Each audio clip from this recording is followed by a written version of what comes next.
If you're buying a house, here are the things people regret not checking before closing. First, plumbing. Slow drains or leaks can cost you later. Second, repairs that was promised. Make sure they are actually finished. Third, final walkthrough. Check that appliances stay and seller remove their stuff. Fourth, water pressures and utilities.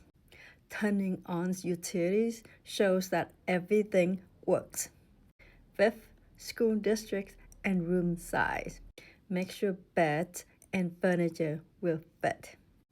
Comment below what did you forget to check that now you regret.